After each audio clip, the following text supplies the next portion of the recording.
माझं सौभाग्य भाग 59। आज 1.5 महिना होत आलाय मधुराला जाऊन.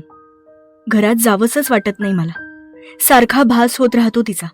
असं वाटतं आत्ता येईल आणि आई आई म्हणून सगळं घर डोक्यावर घेईल.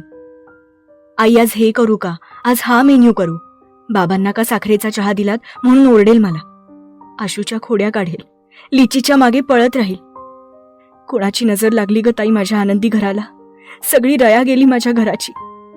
माझा विक्रांत अजूनही वणवण फिरतोय. असं वाटतं आता तो ऑफिसवरून येईल आणि बच्चा बच्चा म्हणत तिच्या मागे मागे फिरेल. तुला माहितीये ना ताई, मधुरा थोडी जरी नाराज झाली की मग तो काहीही करायचा. तिच्यासाठी जेवण सुद्धा बनवायचा. माझा शोना, माझा बच्चा, तिला अभ्यास कर म्हणून किती मागे लागायचा. ती रागावली तरी जबरदस्ती करून स्वतः जेवण भरवायचा. सगळं किती छान चालू होतं ना. इतक्या लहान वयात माझं घर किती बांधून ठेवलं होतं तिने. भाऊच भावाचा वैरी झाला. नील आणि विकी जे एकमेकांशिवाय राहू शकत नव्हते ते आज तोंडही पाहायला तयार नाहीयेत. का झालं ग असं ताई? हे तर एक शब्दही बोलले नाहीयेत तेव्हापासून. मधुरा येण्या अगोदर जसे शांत होते अगदी तसेच झालेत आता. सगळ्याला स्वतःला जबाबदार मानतायत ते. शांत हो नलिनी, होईल सगळं नीट. आधी आपल्याला विक्रांतला शोधणं गरजेचं आहे. आशू किती शोधतोय त्याला, पण तो कुठे सापडत नाहीये. हो ग ताई, कुठे असेल माझा विकी? जेव्हापासून मधुरा गेली त्याचाही काही पत्ता नाहीये. कुठे आहे तो? कसा आहे, काय, काही समजत नाहीये. आशू म्हणत होता जॉब पण सोडलाय त्याने. मधुराशिवाय जेवतही नाही ग तो, माहितीये ना. पहिला घास तिला भरवल्यावरच जेवत होता. नलिनी, सापडेल तोही. अगं तूच अशी वागलीस तर घराकडे कोण बघेल? दाजींना कोण सांभाळेल? मला नाही काही बघायचं ताई. जी बघत होती तीच आता सगळं सोडून गेली. का का ताई, का झालं असं? माझं गोकुळ सगळं निस्तनाबूत झालं. आई धाय मोकलून रडत होत्या. रोज त्या अशाच रडायच्या. नलिनी, नीलच्या मुलीचं बारसं करायचं येत्या 2 दिवसांनी. कॉल आला होता रश्मीचा. नाव नको घेऊ त्या चांडाळणीचा माझ्यासमोर. अगं बाईच्या जातीला कलंक आहे ग ती. माझ्या सोन्यासारख्या मधुराला किती त्रास दिला तिने. विसरले नाहीये मी. इतके घाणेरडे आरोप कोणती स्त्री सहन करेल? वाटलं होतं नील इतक्या वर्षांनी लग्नाला तयार झालाय, तिचाही जीव होता म्हणून लग्न लावून दिलं, तर तिने आणि तिच्या बहिणीने माझं घर खाल्लं. मधुरा बरोबर म्हणायची. तिचं फक्त नीलवरच प्रेम आहे. त्याच्या घरच्यांना कधी तिने आपलं मानलंच नाही. कोणी कितीही नावं ठेवू दे, मला तिचं तोंडही पाहायचं नाहीये. अगं नलू, पण असं कसं? तू जात आई, जाताना मी तुला सामान देते, ते नेऊन दे तिला. त्या बाळासाठी इतकी स्वप्न रंगवली होती, पण आता मला काही नको. अगं पण नलू, नको ग ताई, मला खरंच नकोय काही. नीलला तर मी घराबाहेर काढलंय, पण त्या पोरीला तर घरात पाऊलही ठेवू देणार नाही मी. तिने माफी मागू दे, नाहीतर लोटांगण घालू दे. खरंय तुझं म्हणणं. मलाही जे झालं ते अजिबात पटलं नाहीये. आता माफी मागून तिचा काही उपयोग नाही. मधुराला झालेला त्रास आपण भरून काढू शकणार नाही. आपल्या सगळ्यांना पडत्या काळात खूप सांभाळलंय तिने, पण आपण तिच्या कामी येऊ शकलो नाही. रोज हीच गोष्ट खाते मला. काहीही झालं तरी रश्मी काय आणि आसावरी काय, मधुराची जागा कधीच घेऊ शकणार नाहीत त्या. तिची सर कुणालाच नाही. आसावरी तरी लाख पटीने चांगली येत आहे, पण त्या पोरीला माझ्या मधुराच्या नखाची पण सर नाहीये. आता हे रोजचंच झालं होतं. नील हॉस्पिटलमध्येच राहत होता. आईनी त्याला हाकलून दिलं होतं. मधुरा गेल्यावर 2 दिवसांनी नील घरी आला होता. नील, थांब. बोल नाही. आईनी त्याच्या 2-3 कानाखाली वाजवल्या. असं वागताना तुला लाज नाही वाटली? अरे लहान भावाकडून चूक झाली तर ती पदरात घ्यायची सोडून तू नशेच्या आहारी जाऊन सगळं आपल्या बायकोपाशी बरळलास. लाज कशी वाटली नाही रे तुला? तुझा अंतरात्मा तुला कोसत कसा नाही? तुझ्यामुळे तुझ्या लहान भावाचा संसार उधळला. का केलंस असं नील? अरे दारूच्या आहारी गेलास तो गेलास, पण बायकोचा बैल झालास. ती दादा म्हणायची तुला आणि तू तिच्या अब्रूचे धिंडवडे काढलेस. का नील, का? आई, नाव सुद्धा घ्यायचं नाही तुझ्या या तोंडातून माझं. नाही, नाहीये मी तुझी आई. मेली तुझी आई.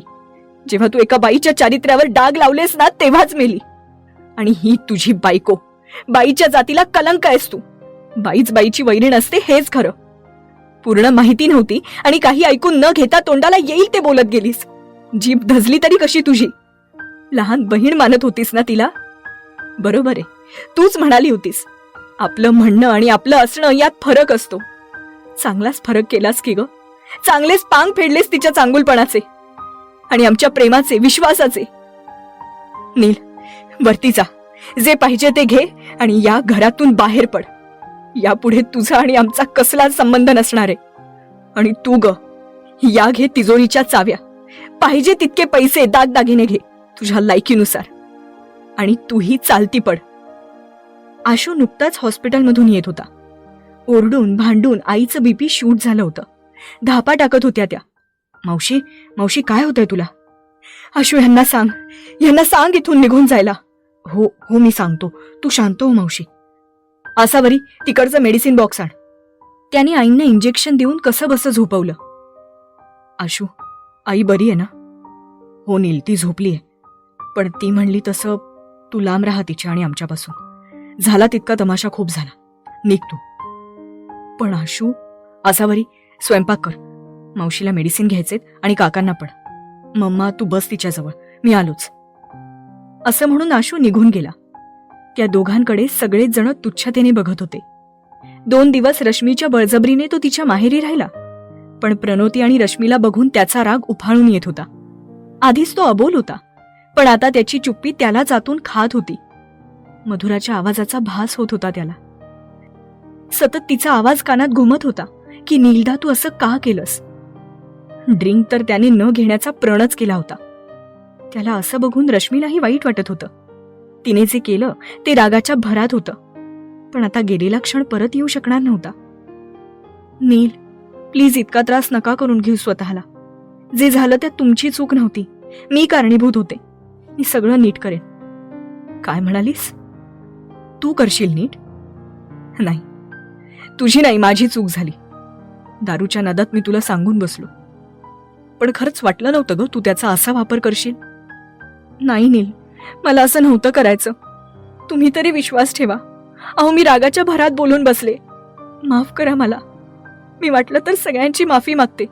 तुझ्या माफी मागण्याने गेलेली मधुरा परत येईल का ग?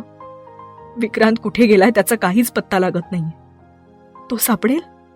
त्यांच्या सुखी संसारात तुझे विष कालवलंयस ते काढता येईल परत? मधुरा आणि अवीवर जे घाणेरडे आरोप लावलेस ते पुसता येतील? विक्रांत करेल तुला माफ? हा, नाही करणार. तो जिद्दी आहे खूप. आणि अभिषेक, तुला काय वाटलं कोण आहे तो? एका साध्या हॉटेलचा मॅनेजर, हो ना? अगं, तो किती पोहोचलेला आहे आणि किती ओळखी आहेत त्याचा अंदाज नाहीये तुला. नील, मी सगळ्यांची माफी मागेन, सगळ्यांची. नाही रश्मी, तुम्ही नाही, मी माफी मागतो तुमची. मला तुमच्याशी कोणतेही संबंध ठेवता येणार नाही. हे मूल माझं आहे म्हणून त्याच्या सगळ्या जबाबदाऱ्या मी पार पाडेन, पण तुमचा आणि माझा काहीच संबंध राहणार नाही. Neel, don't do this with me please. स्वतःवर आलं की तुला वाईट वाटलं का? तुझ्या गैरसमजामुळे इथे इतके जीव वेगळे झाले. माझा विकी माझ्यापासून दुरावला. आशूच्या नजरेला नजर द्यायची पण मला लाज वाटते. अवी, प्राजू, रक्ताची नसली तरी प्रेमाची नाती होती ती. आज तेही मला सोडून गेले. आणि माझी परीराणी, ती जिथे कुठे असेल तिच्या नीलदाला एकदा तिने माफ करावं. एकदाच. देऊ शकतेस का ग तिच्याकडून माफी घेऊन? हा नील, आय एम सॉरी. मला नाही बोलायचंय तुझ्याशी काही, आणि या घरात मी राहू पण शकत नाही. बाय. रश्मी घरात रडत होती. तिचे डॅड ऑफिसवरून आले.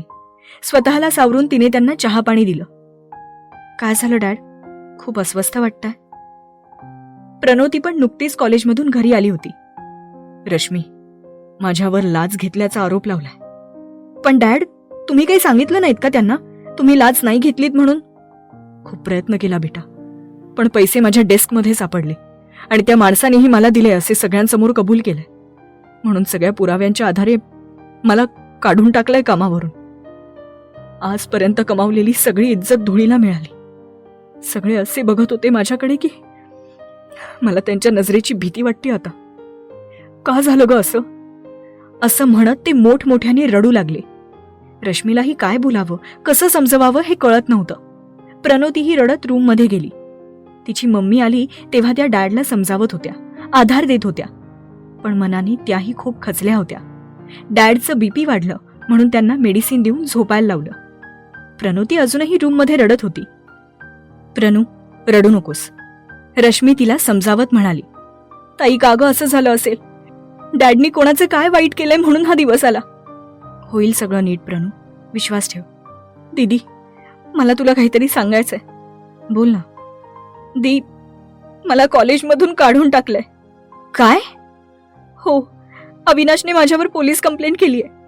डॅड आणि माझ्या नावाने अब्रू नुकसानीचा दावाही केलाय. सकाळी पण नोटीस आली होती म्हणून मी त्याला भेटायला गेले होते, पण त्याने मला ओळखही नाही दाखवली. दीदी, खूप इन्सल्ट केला माझा.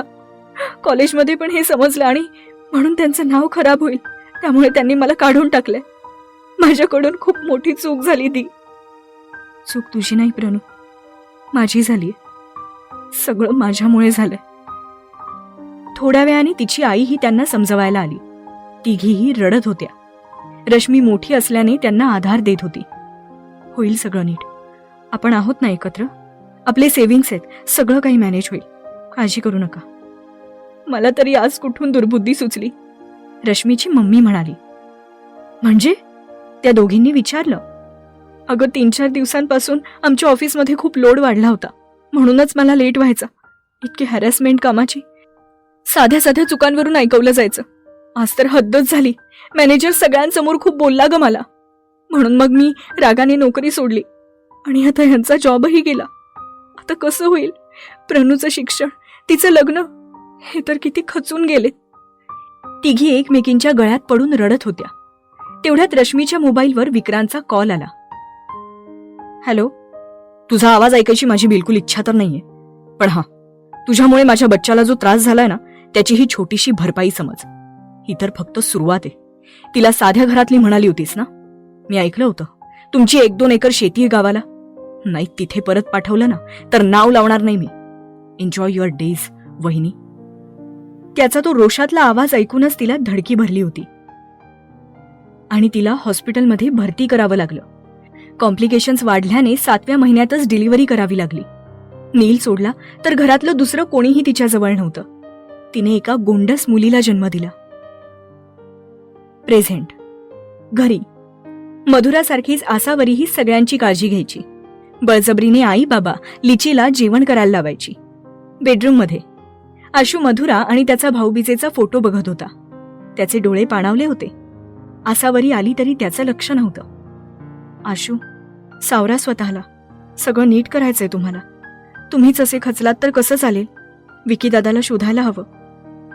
हो ना, कुठे असेल तो? मधुराशिवाय त्याचा दिवसही जात नाही. माझ्याकडून नाही होते आसावरी. कधी सगळं नीट होईल ग? मला सगळं पहिल्यासारखं झालेलं पाहिजे. माझी मधुरा, कुठे कमी पडलो ग मी? भाऊ म्हणून, मित्र म्हणून खूप केलंय ग तिने आपल्यासाठी, आणि मी काहीच करू शकलो नाही. विकीने तर आमचे डॅड गेले तेव्हा नातेवाईक प्रॉपर्टीसाठी भांडत होते. तेव्हा खूप वाईट काळात आम्हाला सावरलं होतं. कोर्टात केस चालू होती तरी सगळा जीव ओतून केस जिंकली त्याने, आणि मी काही करू शकत नाहीये त्याच्यासाठी. का देव माझी इतकी परीक्षा बघतोय? आत्ता कुठे सगळं रांगेला लागलं होतं. तिला मास्टर्ससाठी तयार करत होतो. लहान आहे ग ती आपल्यापेक्षा. खूप त्रास होत असेल. जरा जरी रागावलं तरी तुफान मेल तोंड फुगवून बसायची. आठवतंय ना? फ्लॅशबॅक. आसावरी आणि मधुरा संध्याकाळी मस्ती करत होत्या. दोघी आशूला कामात सारखा त्रास देत होत्या म्हणून तो चिडचिड करत होता. आशू, मला पाणीपुरी खायची, आणून दे ना पार्सल. मधुरा, तुला कार बाईक सगळं येतं ना, मग जा ना दोघी, मला काम आहे. म्हणजे आम्ही बिनकामाच्या आहोत का? असंच म्हणायचंय ना तुम्हाला? आसावरी म्हणाली. आशू, तू आम्हाला असं समजतोस? आशू तंद्रीतच म्हटला. जा, मला नाही बोलायचं तुझ्याशी, मी चालले घरी. I hate you. तेवढ्यात विक्रांत ऑफिसमधून येत होता. बच्चा, काय झालं? तोंड का फुगवून चाललीयस? आशूला विचारा. बरं, आज चल, मी त्याला विचारतो. आशू. विकी दादा, आलात तुम्ही? विकी दादा आला. आता गेलात तुम्ही कामातनं, तसंच पाहिजे तुम्हाला. आसावरी आशूला म्हणाली. आशू, बच्चा का रुसलीये? तू काय केलंस तिला? तुला माहिती ना मी तिला असं बघू शकत नाही. आणि आसावरी, तू पण चेहरा का पाडून बसलीयस? काय केलं याने? आशू चकित होऊन बघतो तर दोघी सॅड फेस करून विक्रांतकडे आशेने पाहत होत्या.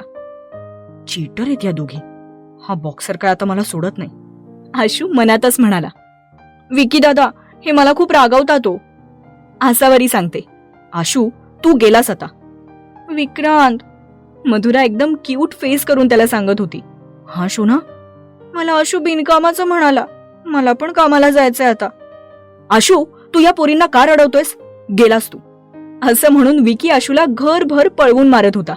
विक्या ऐक ना, अरे मी काय नाही केलं बाबा, तू मारू नकोस मला. यार तुझा हात खूप लागतो. मग असं का करतोस हा? दोघी विक्रांतला चिअर करत होत्या. अजून मारा म्हणून. विक्या, या पोरी आपल्याला वेड्यात काढतायत. मी असं काहीच नाही बोललोय.